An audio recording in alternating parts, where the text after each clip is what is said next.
Welcome to my 13th episode of the Christmas calendar series, December. And this time we are going to continue where we left off yesterday.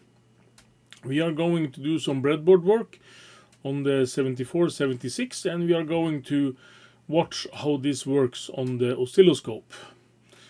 And we are going to continue this series with some more digital logic centered around flip-flops. So we may be moving to counters next. So this is the basics you have to know before we are going into counters. So here we go. Yeah, I made some preparation and done some tests, and it's very difficult to get a good light on the paper and have a good light on the trainer and be able to see the scope and so on. What I have done now temporary is that I have set the function generator to produce a 1 Hz square wave, and I'm feeding this to this node just to show you how this works. And now we are starting the work with making this circuit that we described here earlier, the 2 serial coupled JK flip-flops. And yeah, we'll just leave it like so. I'm just going to take away these connections that we have here, start all fresh, and retire this for a while. My 74000 or 00000. This box I had only 7475s and 7474s. Here I have a good old one.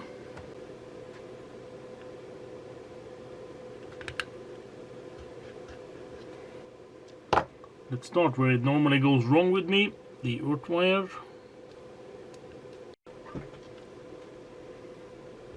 And it went wrong this time too, because the GND on this one is up here.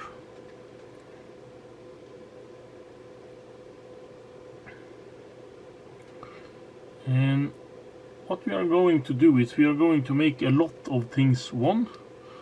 The clear and preset that is inverted, and also the J and K are going to be high to make it toggle, and we are going to connect all that to 5 volt high. And I'm also going to VCC on this one. It's actually on the down side, it's on pin 5, like so. And I'm also going to this one that was supposed to be together, 2 and 3 and 4, and then I join this like so. And the 5th is the VCC, and 15 will be the output, and that will be connected to the next input. And the next input is the 2 clock, and that's pin 6. And the input will be this one. It's the pin 1. And here I have to find some way of doing this the best way I can.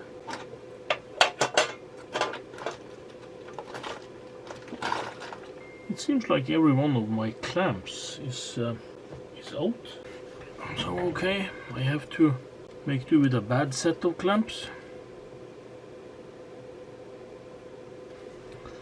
Let's see if this one actually does anything. Yeah, to avoid confusion, I want to specify that this is only the first flip-flop we have coupled, so it's not serial coupled yet. Yes, it switches, so there are some output. Then let's connect the rest of this, and the 2 preset and the 2 clear I can connect together, and those again should be tied to all of this one or too high, like so. And the 2J and the 2K, it's pin 9 and 12. And this is a 16 pin chip, not a 14 pin, so it's a bit different than what we have done before. And this of course should also be tied to the 5-volt high, like so. And we have this coming out there, and then we have the output now on the Q2 output, and that is that one. Well, it's staying all high. That means something is wrong. I have to check my connections here. This was the output we measured earlier. Is this still flopping on the first stage? No, it's not. So we have made something to have the first stage stop.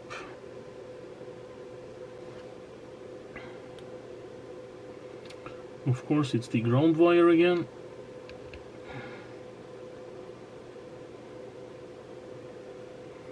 Yeah, it just keeps leaping out. And then I'm changing this to pin 11.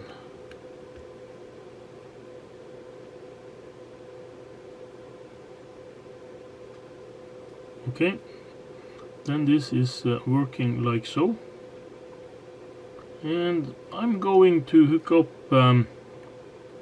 the scope, and I'm going to change the frequency here now. This was the first canal of the scope, and I'm going to test for the first time the second channel.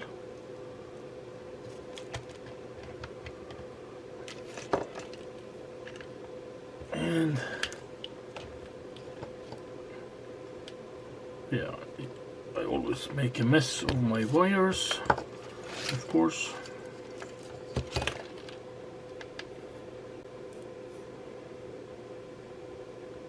It's this here, and I need to make a ground connection here, like so. And then I connect up my second probe on this one.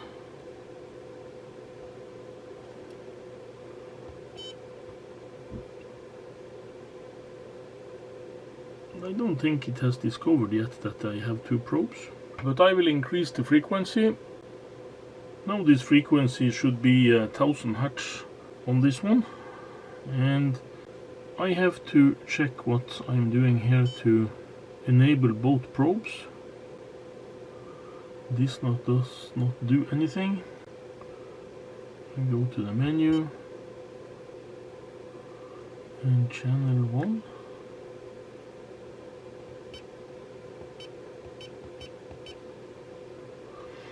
This you can see is enabled, but this one looks gray to me, and I'm not sure how to enable that. Trigger mode, auto, trigger type, rise, and source channel 1 for triggering, that's okay.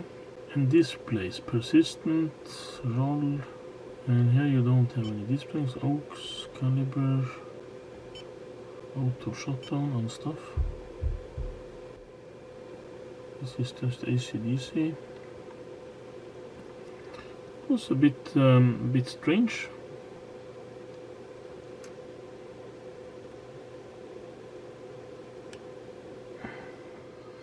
No, this can't be. I do have to dig out the manual, and I don't like the manual, I like the auto. After all, I am a male that has passed 50, so I'm not very fond of manuals. It states here in the manual that channel 2 cannot be turned off. Only channel 1 cannot be turned off. Only channel 2 can be closed, and it should be closed when it's not necessary. A long press on this one. I will connect them together to make sure first that it's measuring as it should. Then the trigger went okay. Yeah, the problem here was that the second channel did not trig, so it was just flipping around. It was looked in time. And what I'm doing now, I just connect the signals together just to have the same frame on them. And when I now hit auto, I will get the same setup on both of these as they are connected to the same source. And afterwards, when I've done that, I'm going to try to trig on the second channel instead. And it's all about finding the right button. It was right in front of me. Yeah, like so. Then I'm trigging on the second channel. And now I need to alter the time base so I get it one narrower. Yeah, it's this one.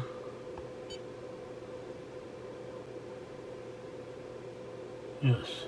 I don't know how clear you are able to see what we have here, but what we can see now is we actually made a frequency divider that divides the frequency by 4 as it is now, and that's not totally true, of course, because we was not able to make this trig, so there possibly are some delay in this circuit, but the frequency should be right, of course.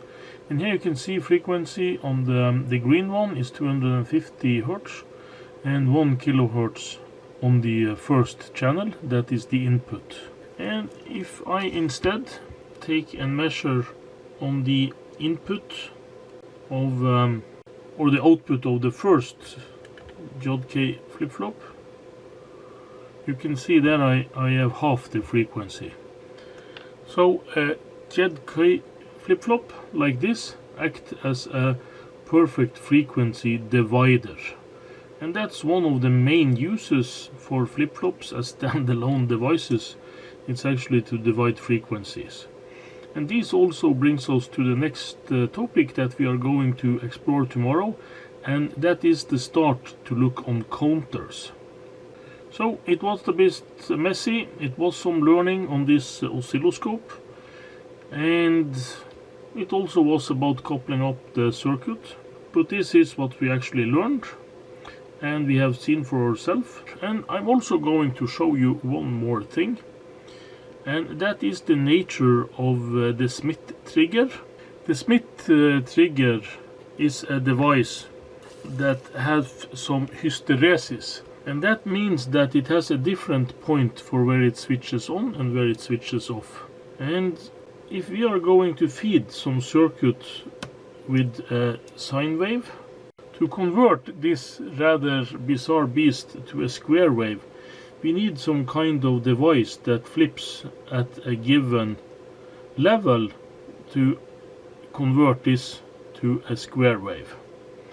So what we might do tomorrow, if we don't run straight to counters, is that we are going to couple up and see what difference it does make if you have an ordinary inverter circuit and that you have an inverter with a Smith trigger input. The symbol for a Smith trigger is actually a hysteresis curve like so, and that means that you have one trigger point here and one trigger point here, so it catches here and loses here. But this video has gone again far too long, so to be able to edit this and put it out tomorrow, we just have to quit for the day here. Yes, hope you watched all the way through. There is a lot of you that don't bother. I'm not sure if I'm going to continue this series all the way until Christmas, because there is not a lot of views and I don't know how to spread the interest if there is any more of you that really want to watch this. But I'm going to continue at least for 4 more episodes, I think. Then I have to see if it's worth the time. But today we did watch the flip-flops and their frequency divider behavior, and that is really exploiting the toggle functionality of the JK flip-flop. But next time we are moving into counters, and then hopefully it will be a bit more interesting for some of you. We are going to take the theoretics first.